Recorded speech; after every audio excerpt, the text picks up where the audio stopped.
Now here you say Schoenstatt and Schoenstatt, and so, but Schön, but whichever way you say it is all right. It's a German movement that was started in 1914 and located right on the Rhine River at Koblenz between Frankfurt and Cologne.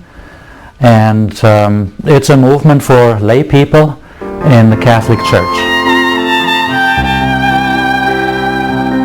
Schoenstatt is a little bit different than many other Marian movements which started with a kind of an apparition or a vision or something extraordinary. But Schoenstatt started actually in the heart of the man who founded it.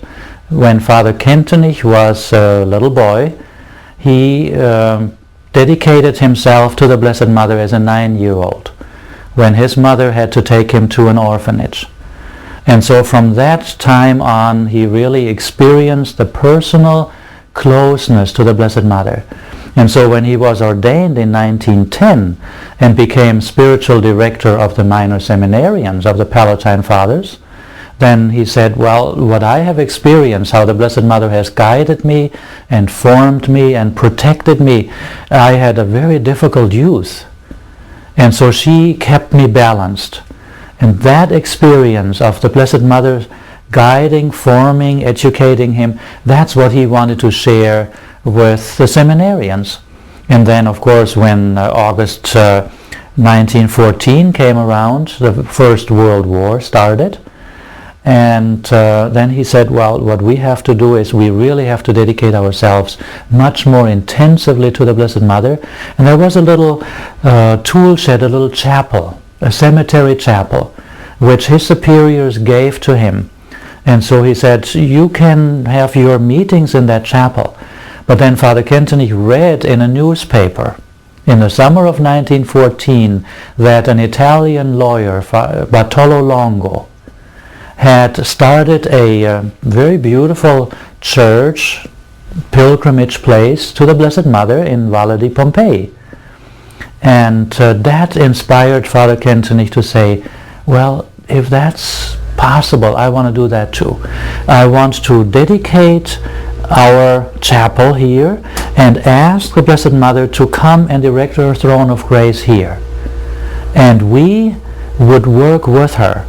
And so he expressed that in the form of a kind of a dialogue between the Blessed Mother and us, where the Blessed Mother would say, now, I want to come and erect my throne of grace here in a special way and draw youthful hearts to myself and educate them so that they can be good instruments in the hands of our Lord.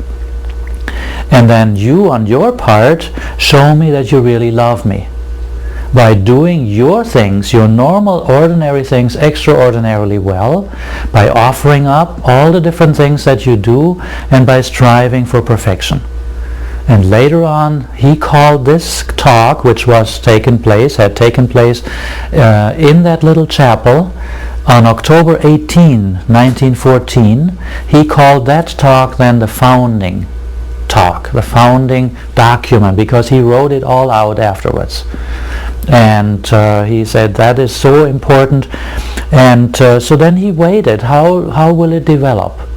And then the war, a lot of the seminarians were drafted and so on.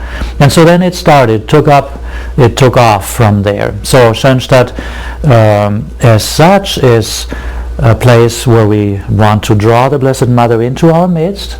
She draws us to herself and to our Lord, so that Schoenstatt is Marian, is a place, is local, and we build those chapels now around the world. We have about 180 already, and Schoenstatt helps us to follow the image of the Blessed Mother.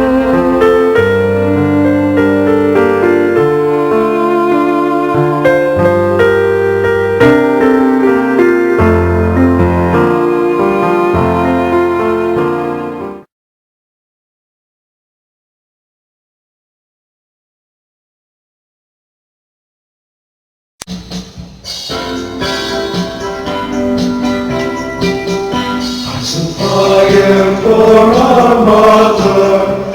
our mother, twice a miracle.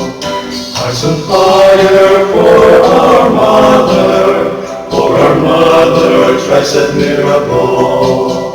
Hearts of fire for our mother, Blessed miracle.